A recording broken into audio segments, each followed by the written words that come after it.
کسی کو بتاؤ گے تو نہیں نا، منع تو نہیں کرو گے نا، جاؤ گے تو نہیں نا۔ ایسے جملے ہم اپنے ڈے ٹو ڈے لائف یعنی روزمرہ زندگی میں ضرور بولتے یا سنتے ہیں۔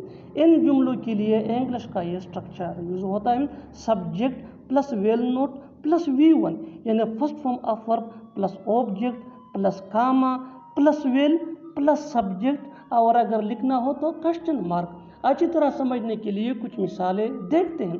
کسی کو بتاؤ گے تو نہیں نا، کسی کو بتاؤ گے تو نہیں نا، you will not tell anyone will you, you will not tell anyone will you، منع تو نہیں کرو گے نا، you will not deny will you, you will not deny will you، جاؤ گے تو نہیں نا، you will not go will you۔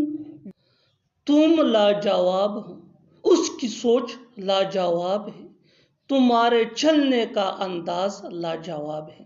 ان جملوں میں ہم کہہ رہے ہیں لاجواب، اس کے لیے آپ کو یوز کرنا ہوگا انگلش میں آؤٹ آف دس ورلڈ۔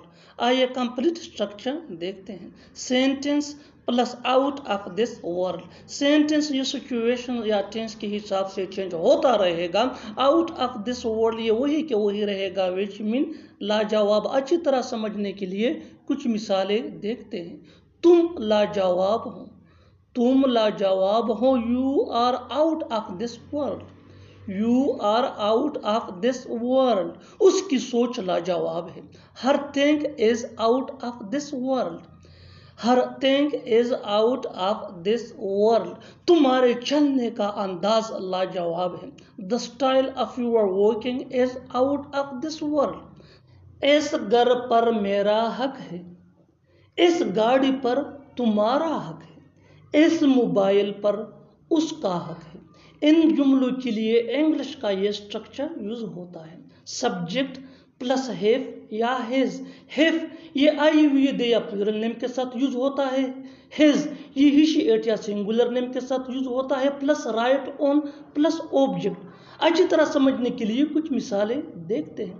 اس گھر پر میرا حق ہے، I have right on this house, I have right on this house. اس گاڑی پر تمہارا حق ہے، you have right on this bike, you have right on this bike.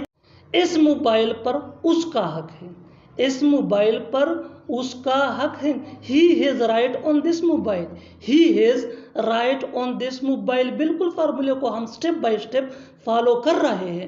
آپ بھی اس فارمولے کے بیس پہ سیکھ سکتے ہیں ایسے جملے انگریزی زبان میں۔ That can be really helpful for you. اچھی طرح سمجھنے کے لیے ایک اور مثال دیکھتے ہیں۔ One more example for better understanding. میرا تم پر حق ہے، I have right on you, I have right on you. اور آخر میں یہ سینٹنس آپ کے لیے کامن سیشن میں اس کا جواب ضرور دینا۔ اس کار پر ہمارا حق ہے، اس کار پر ہمارا حق ہے۔ Subscribe to English PS for more advanced English sentence structure. Thanks man.